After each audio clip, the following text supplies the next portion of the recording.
Welcome to CK Sports Talk on 99.1 CKXS with Peter Cobb and Shawn Moynihan. CK Sports Talk is brought to you by Victory Ford Lincoln, 301 Richmond Street in Chatham, the Chatham-Kent Sports Network online at cksn.ca and 99.1 CKXS. We are coming to you live tonight from Victory Ford Lincoln here in Chatham, 301 Richmond Street. If you're within the listening area, stop in and join us. My goodness gracious. Free chicken wings. And that was the wizard from Wallaceburg. You know him as Mr. Shawn Patrick Moynihan. Corey North, who will be heading south to Ridgetown, that is, Mr. Moynihan. We got him working tonight. He's back running the board in the studio instead of eating cheesies or goldfish or whatever he's hard for us tonight. Absolutely. And, boy, I'm going to tell you, you talk about bosses in the house. Our boss, Mr. Greg Hetherington's here, and my boss, Mrs. Patty Cobb, is just over my shoulder here, so I've really got to behave. But what a thrill for you and I. We have the former superstar from the John McGregor Panthers, the Essex Ravens, the Saskatchewan Roughriders, and currently he wears number 83 for the Tiger Cats. I speak none other than the great Andy Fantuz. Well, thanks, Pete, for kicking us off tonight. And Andy, what a pleasure it is to see you again and meet you again. First of all, let's talk a little bit about the Super Bowl. I know you've been to 4 Grey Cups, and I know you were watching 5 Grey Cups. 5 Grey Cups. I didn't know. I know you won 1 for sure, didn't you? And anyway, you watched that Super Bowl yesterday, and a couple of weeks ago on our program, you actually predicted a New England victory. What stands out for you last night in that game? Well, it was clearly a tale of two halves. It looked like Brady was a little off the mark at the start, but he was just missing by inches, and Atlanta was just pouring it on, and they really looked unstoppable and a well-oiled machine. And even after halftime, they came out and got another touchdown, and you're thinking, oh, this doesn't look too good, but when they started creeping back, you could kind of see in the defense gaining momentum from the offense, and they were making the stops when it counted. And the thing that stands out the most to me was in the last 4 minutes of the game when Atlanta was in field goal range, up by 8. And, you know, a lot of people say, well, you just run the ball a few times, kick a field goal, it's a 2-score game, but that's not their team. You know, they're an offensive team. They like to throw the ball around, and they ended up taking a sack and then getting a holding penalty, and then they had to punt. And sure enough, Tom Brady and company were able to drive the whole field and tie the game, and the rest is history. So just the resilience of the Patriots, not to give up and keep fighting. It was an incredible game to watch, and what a sporting event. It was awesome. Shawn, you talk about, it must have been heartbreak city, too, for the Falcons. I remember a football team that won the Grey Cup, but hold the phone, there was an offside, and they re-kicked that field goal, and it's no good. So you know that end of things, don't you? Yeah, I was thinking, you mentioned, imagine the Atlanta players after the game, and I sort of thinking, I kind of know how that feels. We were up by 16 with 7 minutes left in the game, and somehow we lost, especially when we thought we won, and then too many men on the field, it came back, and we ended up losing the game. So just to have it slip right through your hands, you're just speechless and stunned, and you wonder what the locker room's like. I bet you it was crickets. Like, you could hear crickets, silent, just shock. Some people crying, I'm sure. Some people just like stunned. That's a really unfortunate for that team. They played well. They played well enough to win, but I guess they didn't play well enough to win. They were close, and they gave us a great show. Well, the magic of New England once again, and Brady has now really carved his name as really one of the greatest of all time. Andy, we want to talk more about your career, though, and you've had just a great career, and you've represented Chatham so well. We watch all your games, and we had the pleasure going down to a game this year and scored a big touchdown in the first half that we enjoyed tremendously, but you really suffered a tough injury this year. I think it was second last game, 1 game left in the season, just prior to playoffs. You'd had 1,059 yards receiving. I think it's the second most you've had in your career. You're really on a roll. Looking forward, I know, to a playoff. and torn ACL. Tell us a bit about the injury and tell us your status right now. Well, an injury is such a hard thing to overcome. It's like getting in a car accident. Everything seems to be just going well and going fine, and then all of a sudden, just like the snap of your fingers, you're done and you're out, and the season is over, and you have a year of rehab ahead of you, and it's part of sports, so it's a tough thing to be a part of. But what happened was basically a move that I've done 10 times, 100 times every day for almost 20 years, and never had a knee problem before. So to just make a cut in the open field and have my knee give out, it sort of felt like it just buckled down towards the ground and came right back. I was laying there on the ground, and then I could start moving my legs. I thought, this isn't so bad.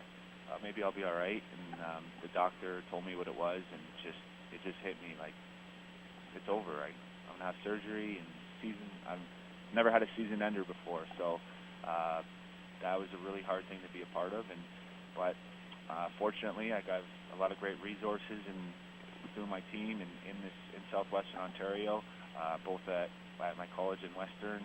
The doctors there have been great throughout my career, and our team has great trainers and doctors as well. So I was able to get my surgery in pretty good time. I got it 3 weeks after the injury, and so I'm already 10 weeks out of surgery, and I'm feeling really great. Fantastic. And just talk to us a little bit. Are you going to be ready for next season? Is that the game plan? Rehab is going well, so you anticipate that start of the season in CFL you'll be ready to rock and roll? Well, it's hard to say at this point because I just got cleared 3 weeks ago to start my strength training. Before that, it was just range of motion, and so it kind of goes in steps.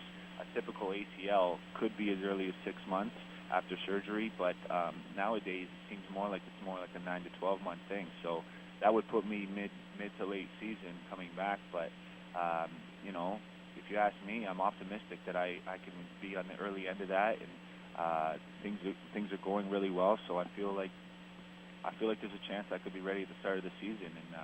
But it's too early to tell. Every month or so, I'll go back to my surgeon and get a checkup and kind of see how much I can progress and push it. And then once I start running, I'll probably have a better idea of how close I really am. But for now, I'm not doing any dynamic movement. I'm just doing strengthening and trying to get my body in proper alignment, so that when I'm able to really push it, I can hit the ground running. Well, it brings us to our next question, and Andy, you and I have talked about this. Your contract status. Your contract is up in February, and we're in February.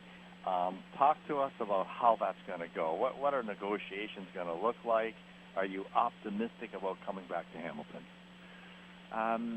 Yeah, I am optimistic. As soon as the season was over, the team reached out to me and said, we want to get something done sooner than later for you so that you can focus on your rehab and get back. But, you never really can hold too much faith in that until you see something on paper. And I have an agent, of course, so I don't deal with them directly, but they have reached out to me and told me that they want to talk to me soon in the next couple weeks, but free agency is a week away, and so I assume that with the injury they're going to try to leverage that a little bit and say maybe I'm not going to play every game. So there's ways to be creative around that, and maybe a win-win for both sides where you could take a smaller base and perhaps get a bonus for the games that you play.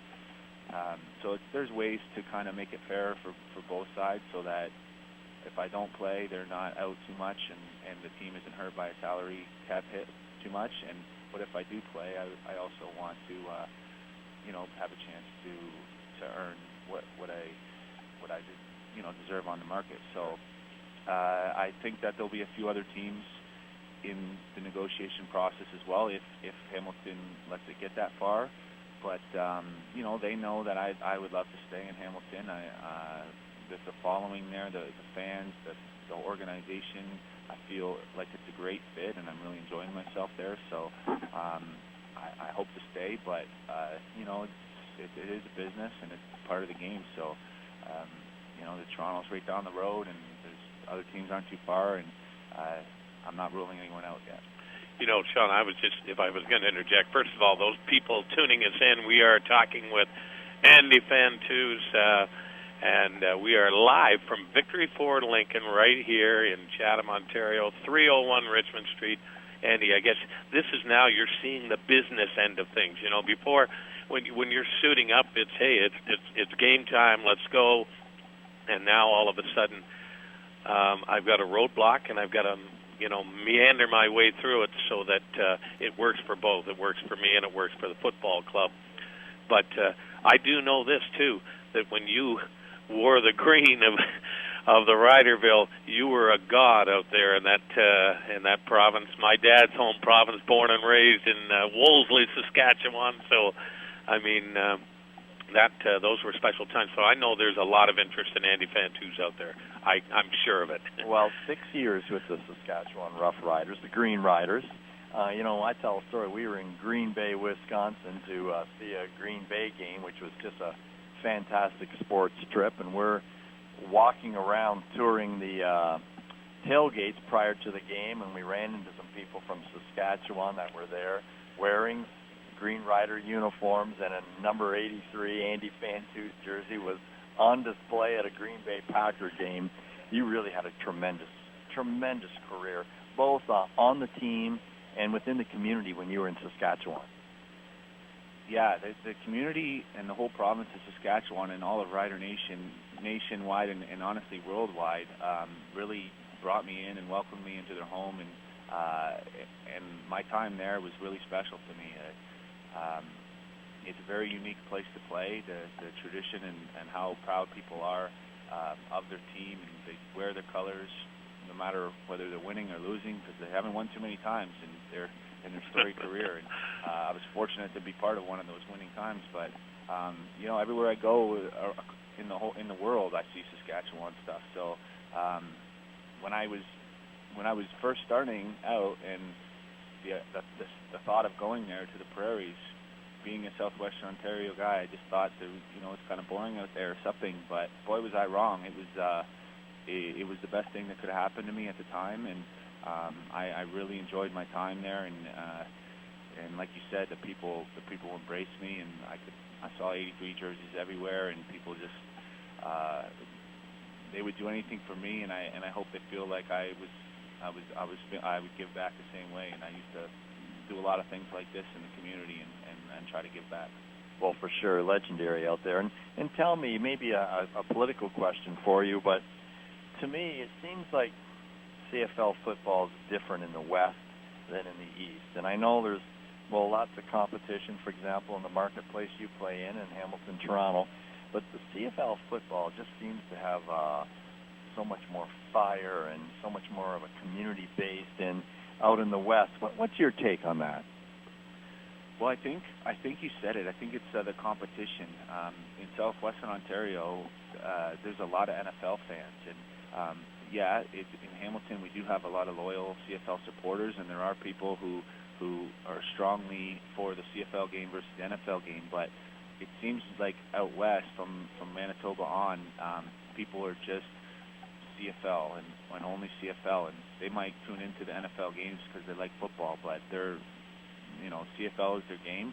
Where in Ontario and probably Quebec as well, there's a lot of NFL fans. So there's a lot of competition even in the sport of football. So not only do you have all the pro teams in Toronto, for instance, but you have the competition with the Bills and the Lions, and then of course teams like the Cowboys, Packers, Steelers that there's fans everywhere. So I just think that maybe it's a geography reason, but the inner city battle between in Alberta with Calgary and Edmonton is just incredible, and then Regina just seems to feud with everybody. But them in Winnipeg, you got that Banjo Bowl, Labor Day Classic battle going on, and just things like that really create a unique experience.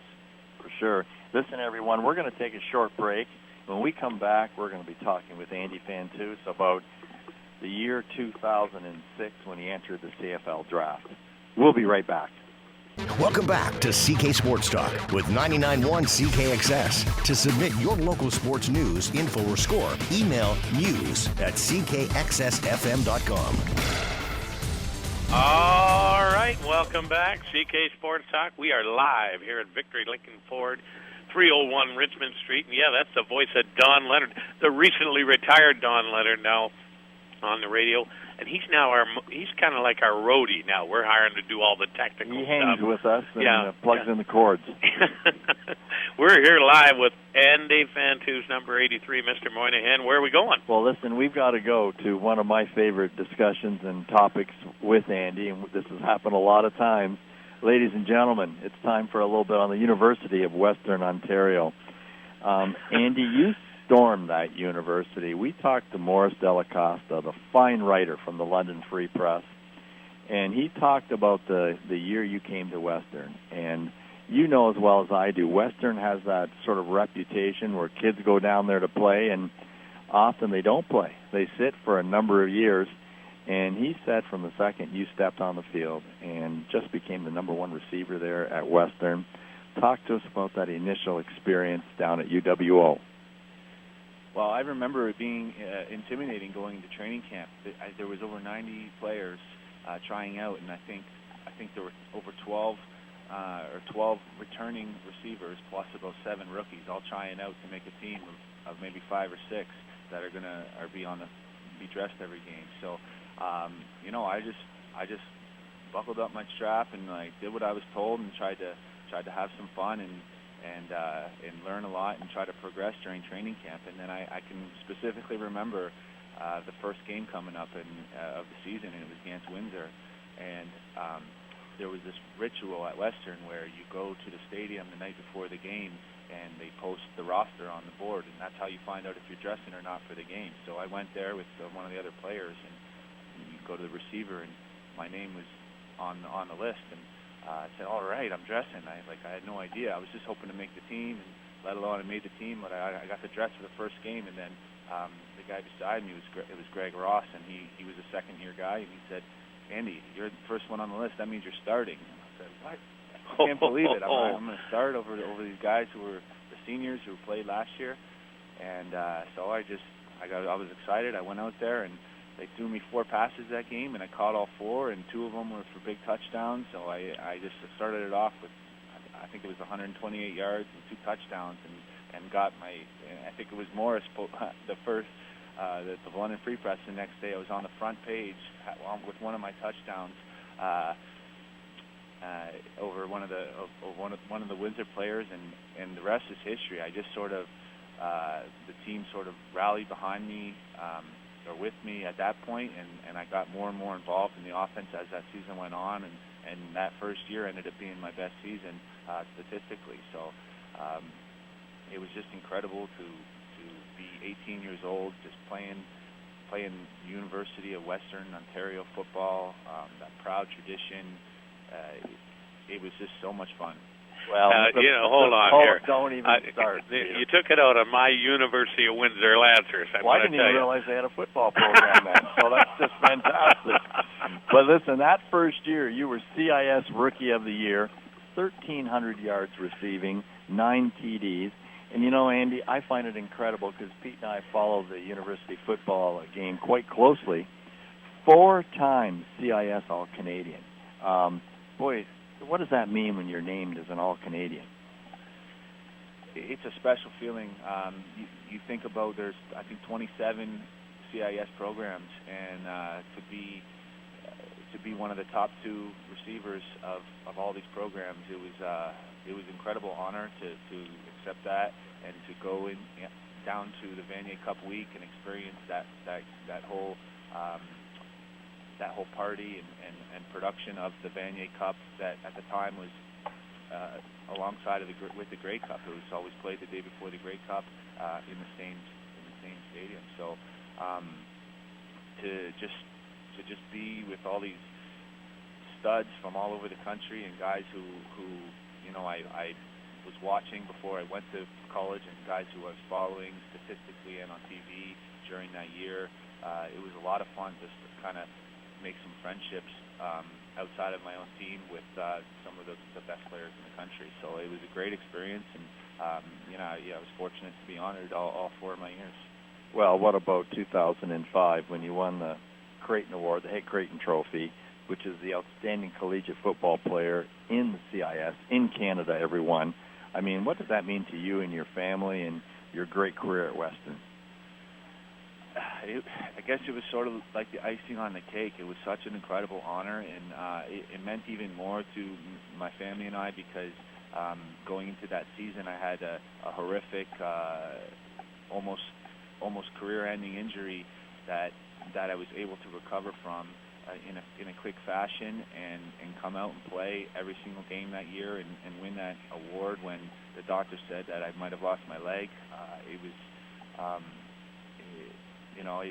it was really an incredible story, and I just, of course I want to credit everybody around me because I wouldn't be there without all that support and help and training and all that stuff. But to end my collegiate career like that and go out as named the best player in college, it's hard to put into words. It's just I wish I could share it with everybody that took part in that, including my team and coaches and family. It was awesome.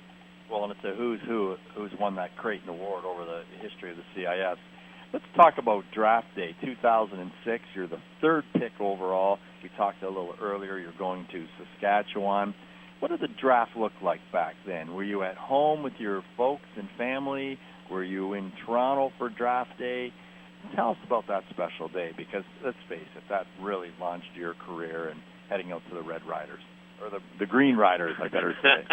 Well, I have a couple of specific memories from it. I was in Chatham at the time, and all they had was the first couple rounds were in quote live tracked on the internet, but it wasn't really live. They posted it maybe an hour after it happened. But so the night before the draft, I remember Danny Barrett from the Saskatchewan Roughriders. He called me. And I was driving by Memorial Arena when I picked up the phone. I can remember specifically. Wow. He said, "Hello, son." And I said, "Hi, sir. How are you doing?" "Hi, coach." And he said, "How would you like to become a Saskatchewan Roughrider? We're thinking about picking you as the 3rd pick."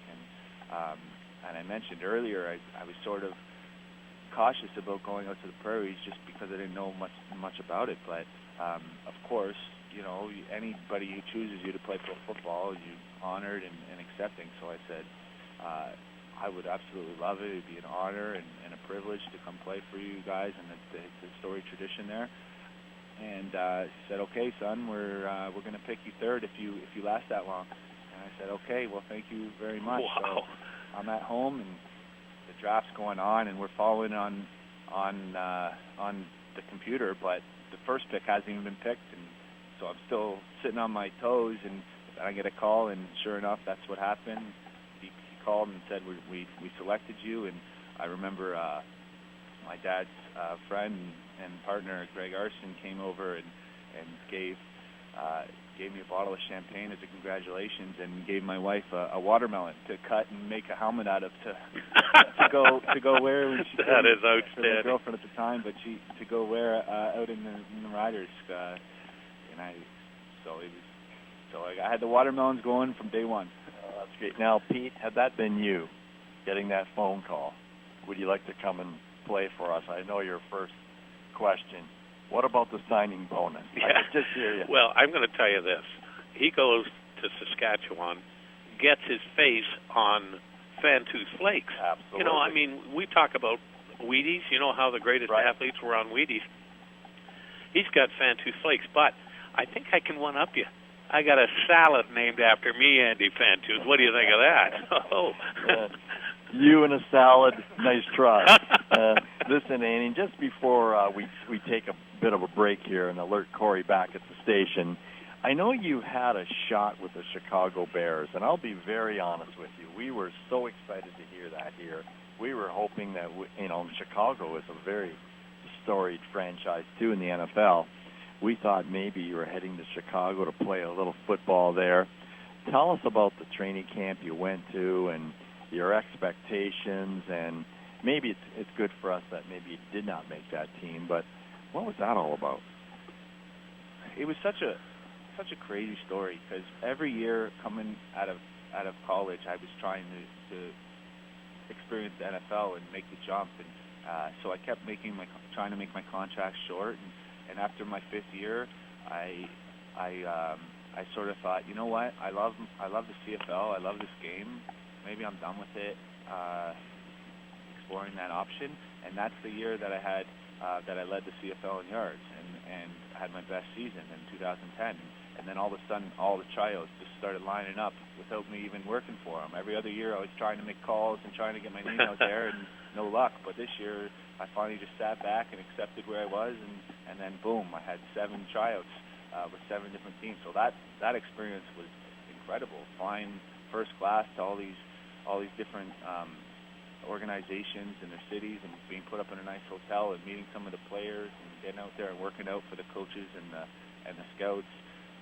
What was a great experience. And then I had 4 offers, and I had Chicago, of course, and Pittsburgh, Buffalo, and New England. And after much deliberation, I chose Pittsburgh, and I chose Chicago, and maybe in hindsight it wasn't the right decision, but anyway, going to Chicago was an incredible experience for me. It was the year of the strike, so I got down there early because there wasn't any off-season training activities, OTAs. They didn't have any of that year. So, but I found out through the team that some of the players were meeting and working out on their own. So I went down there on my own accord and put myself up and hooked up with Jay Cutler and all the receivers and really started bonding with them and having a great time. And I thought things were going really, really well. It's just being a football fan and just hanging out and going to the movies with these guys and just going for dinner and hanging out, going to the gym, all that stuff. It was a lot of fun. But then when training camp came, the strike ended and they signed a few other receivers, so I got bumped back on the depth chart a little bit. But wow, what amazing athletes those players are. There's the skill players are probably fairly similar to CFL physically, but some of those linemen and especially defensive linemen, I remember looking at a guy like Julius Peppers. My gosh. Walk and kind of talk to him a little bit, and he's just a powering, dominating figure. Just specimen. Yeah. Oh my God. Thinking, wow, these guys are a real deal, and so it was fun. I was out there trying to learn and trying to make the switch of the 2 games. They're very different games, so I was trying to make sure I didn't make any mistakes as far as the rules were concerned, and then I was just trying to pick up the playbook and make plays and have fun and gel and get out there. I knew my personality was sort of one of the things I needed to bring to the team, because I think that's helped me throughout my whole career. So I didn't want to be shy and timid and just sit back in the corner. I wanted to be outgoing and try to interact with people and really become a voice out there. And I had a decent training camp, but it's sometimes it just doesn't work out. It wasn't the right situation, and the guys they had and the numbers they're allowed to keep, it just didn't work out. So I was one of the last cuts, and then came back to Saskatchewan to finish off that year, and then I think we'll talk about the other stuff later. Yeah, ultimately headed to Hamilton. Listen, we're going to take a quick break, but when we come back, we're going to talk about 3-down football versus 4-down football. We'll be right back with Andy Fantuz. Because local does matter. This is CK Sports Talk on 99.1 CKXS. All right, welcome back. CK Sports Talk, live from Victory Ford Lincoln, 301 Richmond Street here in Chatham. You want to come by and say hello to the new general manager, probably. Adam Lally. He's here. We got Jeff Emile, who's the sales manager. Saeed is our used car sales manager. We got all kinds. Mark Chappis. We got all kinds of famous people. But speaking of Mr. Moynihan, no, Brandon Leonard, you don't count. No, sorry, yeah. He's pointing to himself over here.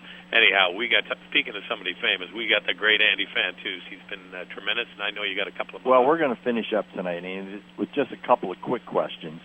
for you. I'm really interested in your opinion on 4-down football, like they play in the NFL, like they play in the American college game, versus 3-down football, which of course is in CIS, collegiate football here in Canada, and of course your game, the CFL. And I just know from doing a few games, if you have 4 minutes left in a game and it's 3-down football, that ball is going to change hands multiple times. I find it a very exciting game. What's your take? I have to tend to agree with you. I think that there's some advantages of both of the games. I think if you ask any former players, especially interior guys, linemen, linebackers, running backs, they're going to love the old-fashioned ground-and-pound game. And they're probably a little disappointed with the way that the game is turning now into more of a passing league. But my opinion is that it is a lot more exciting for the fans, the 3-down game. So I think that if the reason the NFL is so exciting is the marketing they put in it. The players are the top players, the upper caliber players. So if they were able to take those players and have them play the rules of CFL in the 3-down game, I think it would be a much more exciting game. And like you said, the game wouldn't be over with 7 minutes left sometimes, or 4 minutes left, and you just kind of need the ball out. There's way more turnover, a lot more special teams, like more punting, more airing it out, just more space for people to make people miss and really show their athleticism. So I think that there are advantages to both, but I tend to agree with you that the players who come up from the NFL to play CFL don't know anything about the game, and when they start playing it time and time again, they say, wow, I had no idea. This is a lot of fun. It's fun to play this game. It's a passing receiver, like a skill position game, but they're just blown away by how much different it is and how much they enjoy it. Especially first down. I find first down and 3-down football is look out, scout. Anything can really happen. Well, Andy, we want to finish up here, but we're sitting in the beautiful showroom of Victory Ford. Pete, you and I have been here a couple of times. I'm looking at a orange, which I would never. Well, I would never buy an orange vehicle. However, they have a matte finish orange F-150 with black trim that is just spectacular. Andy, I know you've had the chance to drive and work with Victory Ford and drive a couple of vehicles here. Tell us about your favorites. Yeah, the family here at Victory Ford reached out to me and sort of offered to kind of bring me on board and demo a few of their cars. And yeah, boy, is that car sharp. You're absolutely right. And so I've had a chance to drive a few now, and I started out in a Lincoln MKX. And I was just blown away by the comfort and the style and the luxury of that car. And if you don't believe me, just look at what happened. I gave the car back, and then a few months later, my wife got in an accident in the car, and we needed to get a new car. And we were looking around at different things, and we just kept getting drawn back to that car, and we ended up actually buying that exact car that I demoed. Isn't that great? So she's driving that car, and then after that, they put me into an F-150, a Ford F-150, and I didn't think I would be a truck guy. I thought a little too big, a little too hard to drive around, but once you get in there and you're sitting up nice and high, and you got all the bells and whistles, and you're just driving in comfort, but also feeling large and in charge on the road. Who knows? You might buy a farm next. Fantuz on the farm. I love it. I think I like it even more than the first one. And, wow. So I also tried the Ford Explorer, and I think it had the most features of any of the cars, and just an amazing vehicle. So and now I'm in an F-150 at the moment, and like I said, I think it's a great vehicle, and it's practical, and it's for the price and what you get, you can't beat it. You can tow whatever you want. You can throw anything in the cab. You can cover it up. It's got so much space in there for 5 people inside the cab too. So what an amazing car. Great features, but most importantly, just the family here at Victory Ford has been so nice to me. And and so welcoming, and I'm just glad to be a part of the whole thing. Fantastic. Well, Andy, you were standout as a George P. Vanier Tiger over on the south side of Chatham and with the McGregor Panthers, and, of course, legendary at the University of Western Ontario, and you made your way out to Saskatchewan, and we're thrilled you're back in Southern Ontario with the Hamilton Tiger Cats. Wishing you the best of luck, and most importantly, we're looking forward to seeing you back in the black and gold next year, number 83 of the Hamilton Tiger Cats. Thank you, Andy, for joining us. Thanks a lot for having me on. It's my pleasure. All right, well, listen, folks, that does it for our live broadcast. Remember, tune in next Monday.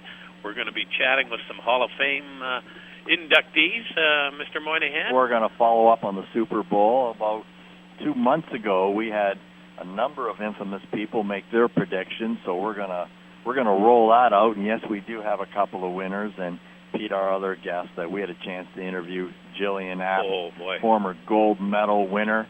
And once again, I had an opportunity to wear 3 gold medals, and that's going to be an exciting show. It will be next Monday. So for our very special guest, the great Andy Fantuz. For my partner in crime, you know him as the Wizard from Wallaceburg, Mr. Shawn Patrick Moynihan. For Corey North, who will be heading south to Ridgetown, that is. My name's Peter Cobb, saying so long. Thanks for listening to CK Sports Talk. Tonight's show was brought to you by Victory Ford Lincoln, the Chatham-Kent Sports Network, and 99.1 CKXS. For more local sports news and information, log online to the Chatham-Kent Sports Network at cksn.ca.